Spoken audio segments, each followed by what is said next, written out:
Doctor Siraj Sheikh और आप देख रहे हैं मेरा यूट्यूब चैनल ज्ञानवर्धन। ज्ञानवर्धन चैनल में आप सभी का मैं दिल से स्वागत करता हूं। आज के इस वीडियो में हम देख रहे हैं एक बहुत ही प्रसिद्ध कविता जिसका नाम है एकलव्य। एकलव्य यह कविता समाज में बहुत ही महत्व रखती है। यह महत्व इसलिए है कि एक अच्छे धनुर्धर की विद्या कहीं न कहीं नष्ट करते हुए गुरु ही हमें दिखाई देते हैं। और यह जो भेदक वृत्ति है, यह जो विषमतावादी दृष्टिकोण है, वह दृष्टिकोण किसी को भी नहीं अपनाना चाहिए। इसी से ही हमारे देश की प्रगति होगी कि जब हम समानतावादी दृष्टिकोण रखेंगे।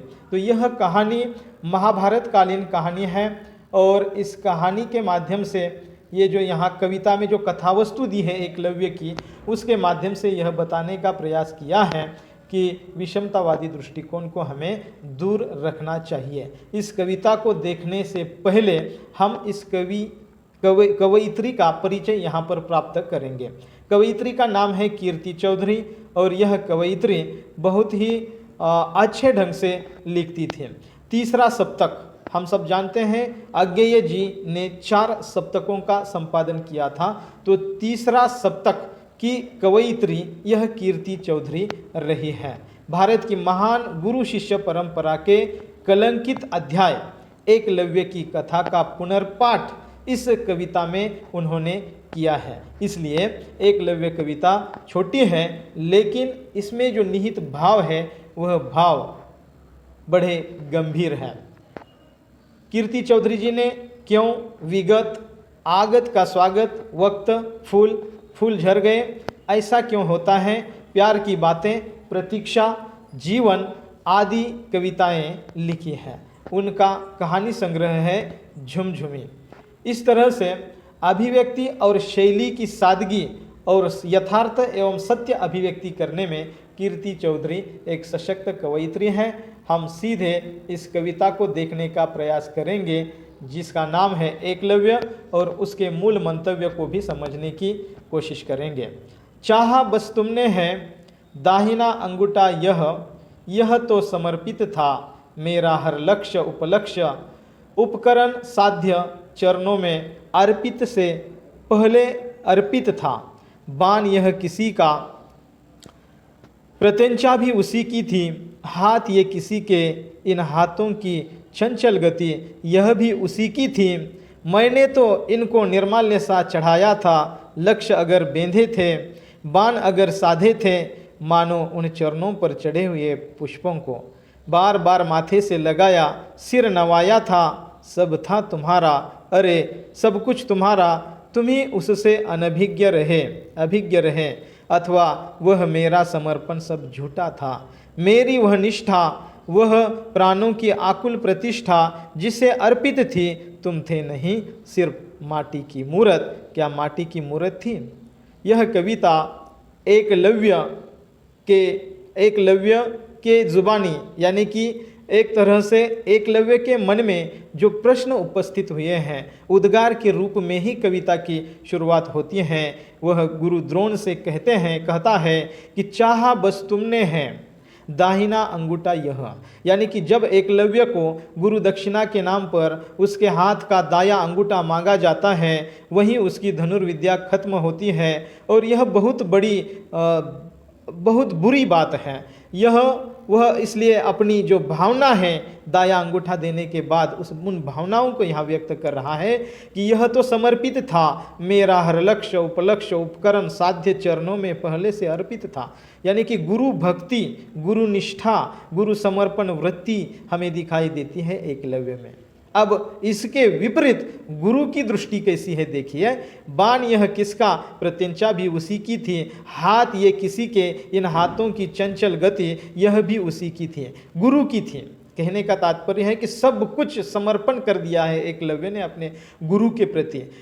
वास्तविकता में गुरु द्रोणाचार्य ने भीलपुत्र होने के कारण एकलव्य को शिक्षा से वंचित रखा, शिक्षा देने के लिए इनकार कर दिया, लेकिन इसने एक पुतला बनाया गुरु द्रोणाचार्य का, उसी को सब कुछ समर्पित कर दिया और धनुर्विद्या प्राप्त की। और धनुर्विद्या प्राप्त करने के पश्चात इसके साथ यह अवहेलना होती है। मैंने तो इनको निर्माल्य सा चढ़ाया था, निर्मल मन से चढ़ाया था। लक्ष्य अगर बेधे थे, बाण अगर साधे थे, मानो उन चरणों पर चढ़े हुए पुष्पों को बार बार माथे से लगाया, सिर नवाया, सब था तुम्हारा।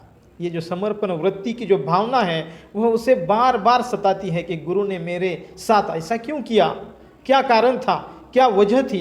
उस वजह को इस कविता में व्यक्त करने का प्रयास किया है। सब था तुम्हारा, अरे सब कुछ तुम्हारा, तुम ही उससे अभिज्ञ रहे, अथवा वह मेरा समर्पण सब झूठ था। अब इनके मन में प्रश्न आ रहा है कि मैंने जो समर्पण वृत्ति से गुरु को गुरु माना, शायद वह सब कुछ झूठा था। मेरी वह निष्ठा, वह प्राणों की आकुल प्रतिष्ठा जिसे अर्पित थी, तुम थे नहीं। मैं जो समझ रहा था उस मूर्त में जान होगी।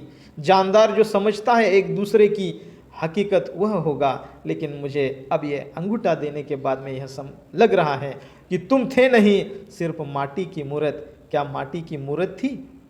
यह सवाल, यह प्रश्न कवि ने एकलव्य के माध्यम से बताने का प्रयास किया है कि किस तरह से यहाँ पर अवहेलना होती है कुछ गरीबों की, कुछ जो अलग अलग जातियां हैं उनकी। यह व्यथा उन्होंने व्यक्त करने का प्रयास किया है। एकलव्य कविता के विविध आयाम हम यहाँ पर कथावस्तु के रूप में देख सकते हैं। एकलव्य भीलपुत्र होकर भी अच्छा धनुर्धर बना था। उसने गुरु द्रोणाचार्य को अपना गुरु माना था। गुरु द्रोणाचार्य राजगुरु थे, वे पांडव और कौरव दोनों के गुरु थे। एकलव्य को भीलपुत्र होने के कारण गुरु द्रोण ने धनुर्विद्या सीखने से इनकार कर दिया था। यह भेदवादी दृष्टि का परिचय देता है।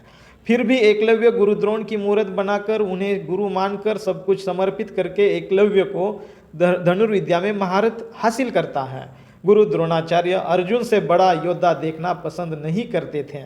गुरु दक्षिणा के रूप में द्रोण ने एकलव्य से जो नहीं मांगना चाहिए था, अर्थात उसका अंगूठा मांग कर एकलव्य की विद्या का नाश कर दिया।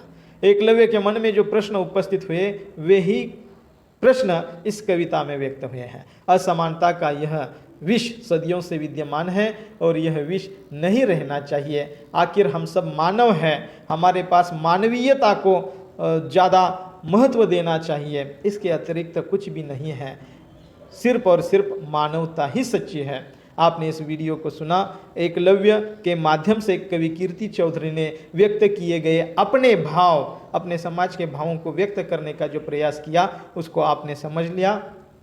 आप अगर इस चैनल पे नए हैं तो चैनल को सब्सक्राइब कीजिए। ऐसे ही साहित्य के माध्यम से अलग अलग वीडियोज़ और उसकी सीख आप तक पहुंचाने का मेरा यह प्रयास है। वीडियो को लाइक कीजिए, वीडियो को शेयर कीजिए और चैनल को सब्सक्राइब कीजिए। बहुत बहुत धन्यवाद। Thank you.